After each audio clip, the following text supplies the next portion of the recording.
الفنانة الجميلة زهرة العلا اللي كانت فعلا فنانة جميلة ورائعة جدا، اتعمل مرة معاها لقاء وسألها المذيع بيقول لها هل بتعاني من أي فوبيا من أي نوع يا ست زهرة؟ فراحت ردت عليه وقالت له لا والله، بس أنا نفسي اتسببت لأمي في فوبيا من المرتفعات. فالمذيع استغرب قال لها أنت اتسببت لأمك فوبيا؟ طب ازاي؟ احكي لي. فقالت له وأنا صغيرة تعبت في يوم من الأيام، فراحت ماما خدتني عند الدكتور عشان خاطر يكشف عليا، ومن سوء حظنا إن الدكتور ده كان في الدور التامن العيادة بتاعته.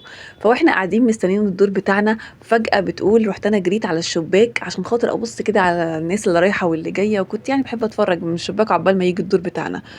فبتقول فجأة لقيت نفسي كنت هقع من الشباك من كتر ما انا كنت عمالة اتنطط واجري وانا واقفة على قدام الشباك، فكنت هقع منه لولا ستر ربنا. امي شافتني وصرخت صرخة، بتقول الصرخة دي انا فاكراها كويس قوي بصوت عالي جدا من كتر ما هي كانت مخضوضة جدا.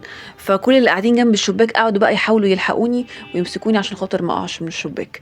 بتقول من اليوم ده وماما جاتلها عقدة بشكل كبير جدا من اي ادوار عالية. كل ما تفتكر الموقف ده بتتعب جدا. وبتقول ان هي لدرجه ان هي قالت لو هنقل شقه جديده هروح الدور الاول او التاني بالكتير. وحتى بتقول لما جت زهره العلا تتجوز اشترطت مامتها على جوزها ان يجيب لها شقه في الدور الاول من كتر ما هي فعلا الموقف ده اتعقدت منه بشكل كبير.